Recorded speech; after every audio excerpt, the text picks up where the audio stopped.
Tudo que o governo Lula toca vira pó. 6 bilhões de prejuízo. Como pode uma empresa estatal com monopólio dar prejuízo? Antes de te contar como essa história afeta o seu bolso, já deixa o seu like que eu te conto. Os Correios fecharam 2024 com um déficit histórico, passando dos 2 bilhões e 500 milhões de reais. Mesmo com o aumento nas tarifas, a estatal afundou ainda mais no vermelho. Somando a empresa de telégrafos, o prejuízo chega a 6,7 bilhões de reais. É um valor 4 vezes maior que o prejuízo registrado em 2024, de 597 milhões de reais. E esse é o primeiro resultado negativo bilionário da empresa desde 2016. Depois de alguns anos, o rombo voltou em 2022 e se aprofundou nos 2 primeiros anos do governo Lula III.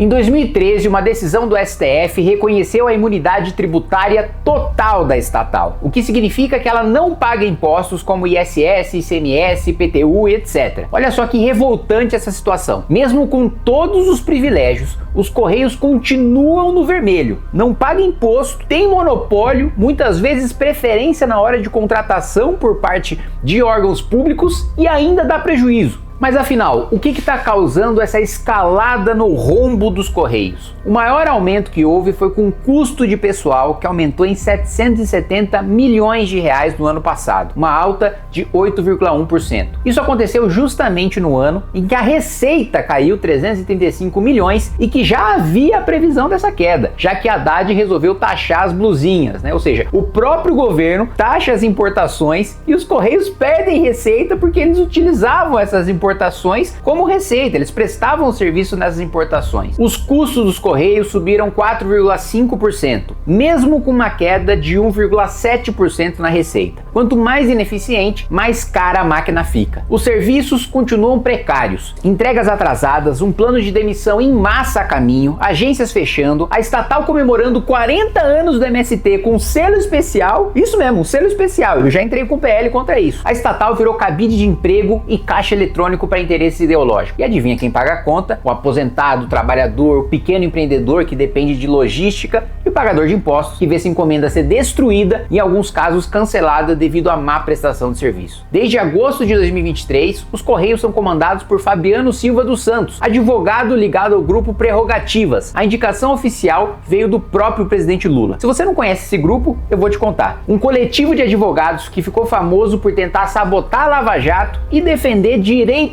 humanos para quem desvia bilhões de reais em dinheiro público. Inclusive, saíram em defesa do Lula diversas vezes, tentando deslegitimar as investigações e os processos que revelaram os maiores esquemas de corrupção da história do país. Enquanto o rombo bilionário se aprofunda, a diretoria da estatal segue garantindo os próprios privilégios. Fabiano, o presidente membro do Prerro, aprovou para si um aumento de 14% desde que assumiu o cargo. O salário do presidente foi de R$ 46.700 em 2023 para R$ 53.300 em abril de 2024. O auxílio moradia subiu de 4,3 mil para 4,7 mil. O auxílio alimentação foi de 7,6 mil para 7,9 mil. E os diretores também foram contemplados. Os salários subiram de 40,6 mil reais para 46,3 mil reais. A justificativa? Que mesmo com os aumentos, os gastos com remuneração caíram 2,2% por vacância de cargos. Ou seja, o que os Correios iam economizar por causa de corte de pessoal, eles vão lá e dão de aumento pro pessoal que ficou, principalmente a diretoria e o presidente. Olha que maravilha. E o que o presidente dos Correios disse sobre o rombo bilionário?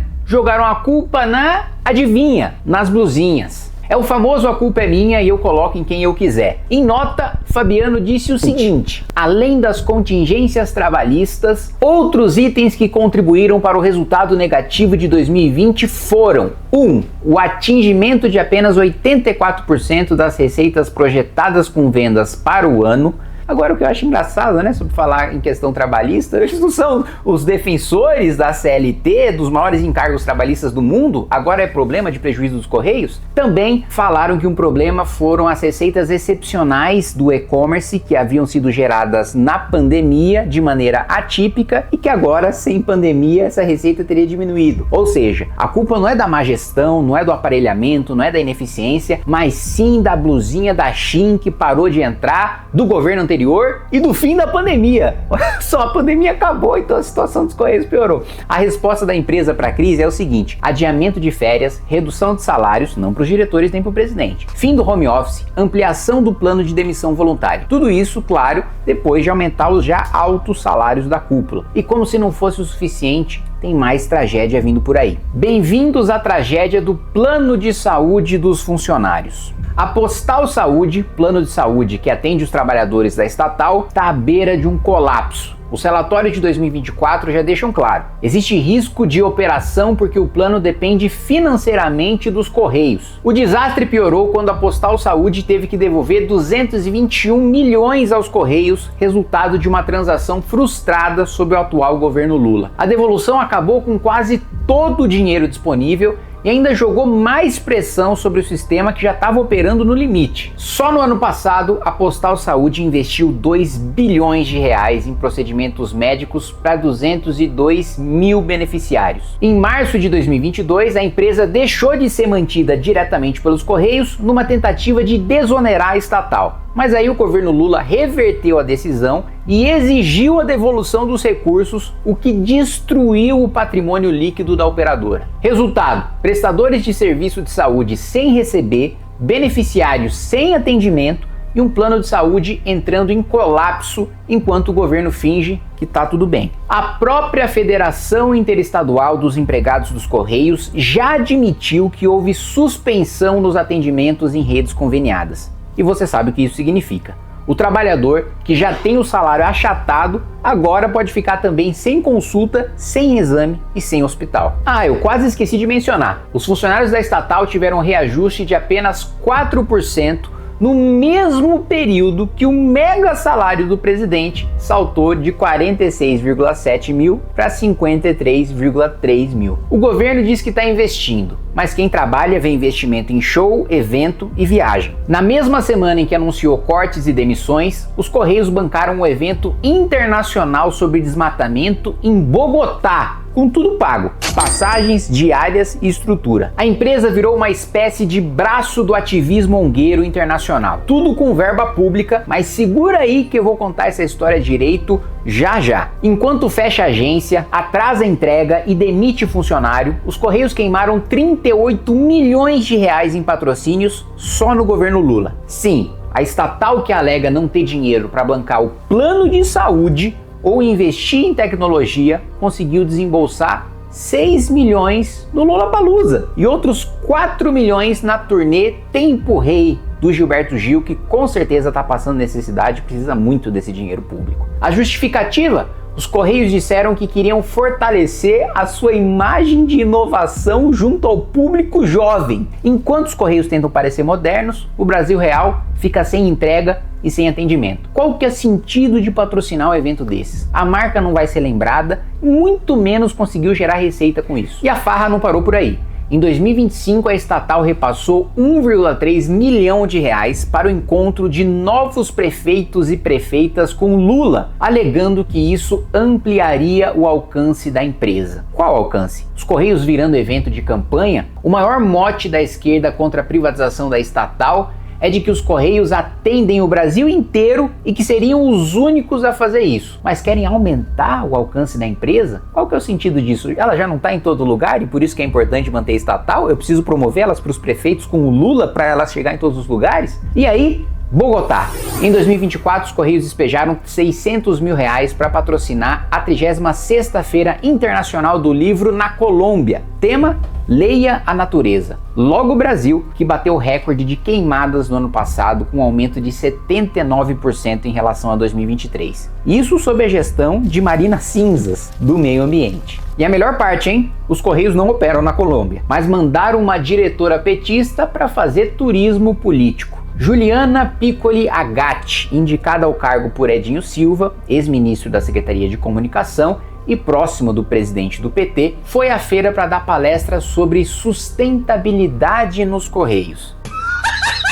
Isso mesmo, a estatal que está derretendo financeiramente agora virou referência internacional de eficiência e de impacto ambiental. Para completar o absurdo, a Bienal do Livro de São Paulo recebeu R$400 mil, ou seja, 200 mil a menos do que o evento na Colômbia. A ministra Esther Dweck tentou diminuir a crise e disse o seguinte: não existe rombo. Primeiro, não é rombo. Por favor, gente, não chamem de rombo. A gente já explicou isso. Estatais brasileiras voltaram a investir. As empresas estatais voltaram a investir. Muitas dessas empresas, como elas estão gastando dinheiro que está em caixa, isso não aumenta o endividamento delas. Como eu já expliquei várias vezes, muitas despesas que são feitas pelas estatais são com dinheiro que estava em caixa. E, portanto, ele acaba gerando resultado deficitário, ainda que as empresas tenham lucro. Não tem a ver com o aumento da dívida pública. Ao contrário, essas empresas estão gastando dinheiro em caixa. O déficit ou superávit é fluxo de caixa e é uma outra discussão e não impacta a dívida pública, né? Que as empresas estão tendo lucro, a gente já explicou isso. Tudo bem, né? Pô, se tem dinheiro em caixa, vamos torrar com aumento de salário, show de artista e evento internacional. E ela ainda completou a frase com orgulho. Houve um aumento de mais de 40% a 2023 e de quase 100% dos investimentos em relação a 2022. A gente ontem divulgou o aumento dos investimentos das empresas estatais, né? Foi um aumento de 44% em relação ao ano passado e quase 100% em relação ao ano de 2022. O rombo nos Correios é mais uma prova de que o governo Lula não consegue administrar a estatal na sua gestão. O cidadão paga caro por um serviço lento e ineficiente. É o retrato perfeito da ineficiência estatal sob o governo Lula. Tudo isso que eu mostrei aqui, a crise nos Correios, os patrocínios milionários, o caos na Postal Saúde, o desmonte silencioso da estatal, é só uma parcela dos problemas acumulados pelo governo Lula. O governo está cada vez mais perdido, sem plano de contenção, sem data para ressarcir os cofres públicos e ainda insiste em empurrar os problemas com a barriga. Enquanto isso, o rombo fiscal cresce. E não se engane, o Brasil está prestes a viver uma das maiores crises econômicas da sua história. Sem reformas estruturais, sem controle de gastos e com uma máquina pública inchada e ineficiente, a administração federal caminha para levar o Brasil para um colapso. Se nada mudar, não vai ter recurso em 2027 nem para manter o básico do serviço público funcionando, nem para pagar conta de água e de luz de ministério. O ministro vai trabalhar sob luz de velas. Se você, assim como eu, entende a seriedade desse problema, eu vou te apresentar 3 ações que tomei e eu conto com você para a gente pressionar juntos, deputados e senadores, para que esse projeto seja aprovado. Um dos projetos cria novas regras de responsabilidade para empresas públicas e sociedades de economia mista. Se a empresa for deficitária e não conseguir operar por conta própria, a União não vai mais poder despejar dinheiro nela. E mais do que isso, nesses casos, a privatização vai ser obrigatória em até 1 ano com o aval técnico do Tribunal de Contas da União. Além disso, eu já aprovei um requerimento para que o presidente dos Correios venha aqui para a Câmara dos Deputados explicar cara a cara comigo na Comissão de Fiscalização e Controle do porquê esse desastre gigantesco, esse rombo enorme nos Correios, empresa administrada por ele, e logo nas próximas semanas ele deve vir aqui à Câmara. E para fechar, apresentei um projeto que proíbe empresas públicas com prejuízo de patrocinarem eventos. Se deu prejuízo, não pode gastar com festival, com show, com palestra ou publicidade. Simples assim. Primeiro arruma a casa para depois querer fazer gracinha para fora. Chega de estatal tomando dinheiro do povo. Os Correios precisam ser privatizados já ou esses rombos vão continuar acontecendo.